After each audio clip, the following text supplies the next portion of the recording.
Sometimes when you try to make things simple as possible, it's never simple. I'm trying to recreate a Batman cosplay, which is based on The Last Night on Earth, where Batman actually carries a lantern with a Joker's head in it. I thought I could cut corners by using this mask. I'm going to show you what went wrong and why this is an issue. So come and see where I screwed up. Here we go. So here is the current design at the moment. We can see the issue here with the Joker mask, which is in red.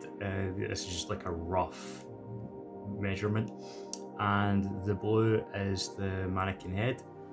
Now, some of you might ask, well, why don't you make the lantern taller? Well, a number of reasons. Where I want to make it as compact as possible so it's easier to move around and carry.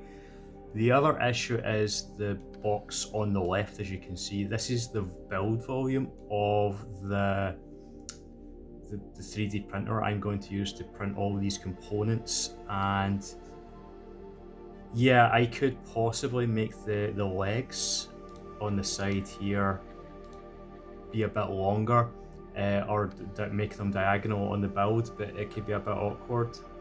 I also simplified the design of the legs. Now I know, yeah, it's not 100% accurate towards the comic books, but the problem is with the comics, from my gathering of the story, is the lantern keeps changing shape, so it's quite hard to actually find an actual design because it keeps changing as the story goes along.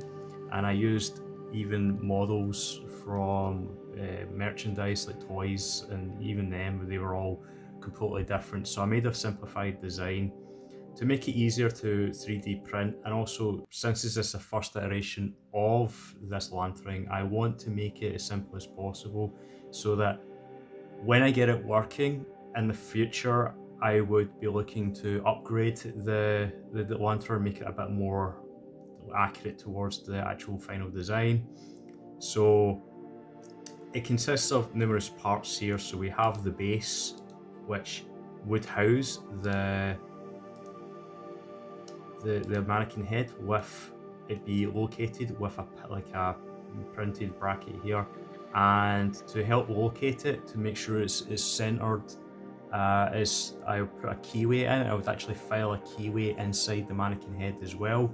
That means that when there isn't going to be an issue where if it's off to like slightly to the right, to the left, then the sounds would be a bit, not quite right, and that would make the whole audio and the telepresence not 100% right. Because I also want to put a camera. I'm going to attach my action cam to the Joker head as well, so that might make it a bit off for the viewer. As you can see here, so what happens with the mannequin head, you'll have the sound being recorded through the ears, which aren't modelled. They'll go down through the wires, down to the base, through this hole. And as you can see here in the hole, that's where the Tascam DR05XP recorder will be stored. I haven't fully modelled this, but I'll have a cutout here, so it's actually easier to access to the dials to turn it on and off. I also will put a cutout here on the side where there will be easier access to the SD card and the memory card, and any basic maintenance. This can also be removed as well. I'm planning to consider actually gluing these nuts to the chassis. Now, the reason why I have made these holes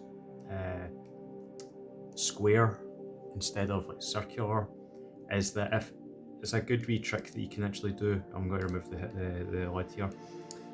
When I'm putting bolts through, the nut would want to try and rotate as well, but because the nut will be trapped in this rectangle hole, it won't be able to rotate well, so that actually helps torque the nut, the screw. So then I don't need to worry about having to put my finger or like another tooling at the other side, so I can actually tighten this quite quickly. And really what I tend to do is I like to add tooling to my model. So this is the Allen key. I'm going to use M4 bolts. The reason why I'm using M4 bolts is to make it a bit easier to handle. I've tried using M3s. M3s are fine, but I thought M4s would be much better in terms of, I mean, it's not going to have a lot of load on this as well anyway. So, and how this would work is, you can see here the side panels will be, the holes will be 3D printed, but I will go in with a tap, like an M4 tap, to actually make it an M4 tap hole. Usually you'd kind of want to put an insert here, like a brass insert for plastic, but in my experience, when it comes to 3D printed parts, if I'm not going to disassemble this, then it's, me personally, I've not had any issues with like a stainless steel bolt going into plastic, as long as it's not going to like be removed. Because a bit like aluminium and stainless and steel is, if you keep inserting or removing a bolt, you will strip the thread of the material. Now, because this is 3D printed and 3D print isn't the most accurate, this is why there's slotted holes here and here. It's just so that it's to compensate for any inaccuracies in the 3D printing, because it's not, just like in life, nothing is perfect, nothing is 100% sure. So that is the design. And the handle, right now I'm debating whether or not to go with 3D printed. I'm going to go initially with a 3D print, and then I'm going to take a bolt. You get these like hinge bolts, and I'm just going to put that as a bolt there. Maybe if it doesn't work out fine, then I might buy an off-the-shelf handle, just if it's easier to hold. So yeah, this is the design for the mannequin head and the lantern. What I will be doing this week is 3D printing all these components, and I will show you the build as I go along. Now I want to go over some of the components for the Joker head. So I went with a polystyrene, as I showed earlier, a polystyrene dummy head. In my experience, when you want to do binaural recordings, you want to use materials that will help absorb sound, and usually if you get one of those plastic heads, you need to put foam in to insulate, and polystyrene does actually have, I found, quite good properties as well in my experience. For the recording of the sounds, I'm going with Soundman OKM1 Classics, which give out a stereo output, so then I can link that up to the DR5 Tascam recorder. I want to do this as simple as possible because I want to go to a con in the 22nd of March. I just want to get this up and running as quick as possible, and then look to upgrade it in the future.